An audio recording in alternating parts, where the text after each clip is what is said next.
The first thing I want to talk about is in Exodus chapter 4, verses 6 and 7. When God was speaking to Moses and he was going to use him to bring the children of Israel out of Egypt where they were enslaved, he was giving him some signs to let him know that, hey, I will be with you, I will help you with this. So he had told Moses in this particular chapter and verses, he said, stick your hand into your bosom.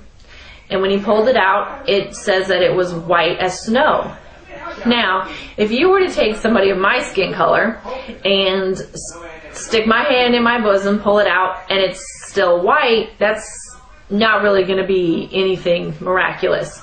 But now if you were to take a person of black skin and put their hand in their bosom, pull it out, and it's white, that would be pretty miraculous. Another example is of Miriam. In Numbers chapter 12 and verse 10, it says God turned her into a leper and she was white as snow. So if he turned her white, then she obviously had to be black to begin with. In Amos 9 and verse 7, God is speaking to the children of Israel and he says, "Are you not as the Ethiopians unto me?" Now some versions are going to say Cushite, which if you don't look that up, it's not really going to mean much to you. But if you look up the word Cushite, it's going to say Ethiopian. Now we all know Ethiopians are very, very dark-skinned people. And God was comparing his people, the children of Israel, to them. A couple of other scriptures are Lamentations 5 and verse 10 and Job 30:30. Those also refer to the skin color of the Israelites as being black. Now I have to tell you this. If you have a new King James Version, it's going to take the word black out.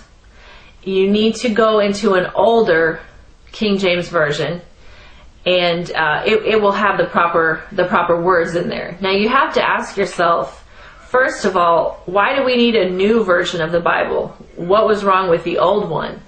And second of all, why would they take the word black out? What are they trying to hide?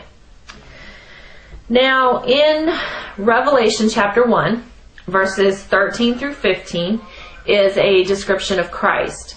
And it brings out that he had hair white like wool. Now, I want to show you a picture. I'm pretty sure everybody knows what wool looks like, but I just wanted you to get a good visual. Okay? Now there's wool. Now I'm going to show you another picture, and we all know who this is. But when you look at his hair, it is exactly like the sheep's wool. Now I know it says that it was white, so I want to show you a picture of an older Hebrew Israelite. And when you look at his hair, that's exactly what it is, white like wool. Now if you look at the gentleman next to him, who is a so-called white person, he does not have woolly hair. And white people in general don't. You look at my hair, it's not woolly. It's thin and fine and straight, which is pretty much the norm for the so-called white people. Now also in Daniel 7, chapter 7, verse 9, it talks about the Ancient of Days, which is God himself. And there's a description of him there, and it says he had hair white like wool. So when you read these scriptures, it really shows beyond a shadow of a doubt that God, Christ, and the ancient Hebrews were all black people with hair with hair like wool. Excuse me. Now another thing I want to touch on is in Deuteronomy chapter 28. Now the first 14 verses are talking about God is telling the Israelites, okay, if you keep my commands, this is what I'll do for you.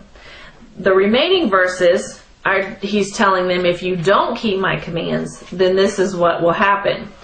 I want to read chapter 28 and verse 68. It says, "And the Lord shall bring thee into Egypt again with ships, by the way whereof I spake unto thee. Thou shalt see it no more again, and there ye shall be sold unto your enemies for bondmen and bondwomen, and no man shall buy you." Now if you were to get a globe and you were to look at where the Hebrew Israelites were at, they would not need a ship to get to Egypt. So God was obviously talking about something else. He wasn't talking about the physical land of Egypt. If you look in Exodus 13:3 and Deuteronomy 20 and verse 2, it refers to Egypt as a house of bondage. Now, I want to show you something, and I know everybody has seen this. I saw it a million times, but never paid any attention and never really thought twice about it. But on the back of the dollar bill, there's a pyramid. Now, pyramids are notorious with Egypt. I mean, you say pyramid, that's automatically what you think of is Egypt. So why would the United States of America put a pyramid on the back of their dollar bill? Now, with the word Egypt meaning house of bondage, God was obviously telling the Israelites, hey, I'm going to put you back into slavery. Now, the only race of people that were brought over on ships and sold as bondmen and bondwomen, which are slaves, are the so-called African Americans. That's the term that the white man has given them. Now, like I said before, if after you do this research, which I don't expect you to take anything that I'm telling you, look it up for yourself, do the research. That's what I did. Anytime I was shown a scripture, shown something in a book, I'd look it up myself and do the same thing. And if at the end of that you still can't see it, then I really don't know what else to say.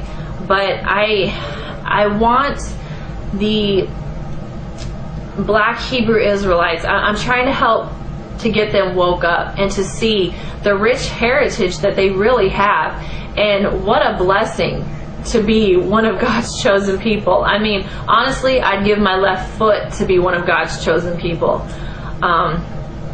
So I'm just trying to help and get this out there, and I'm hoping that if one person listens to what I have to say and they see the truth, then great. I'm ecstatic. So I'm hoping that this helps, and I hope everybody enjoyed my video. Thank you.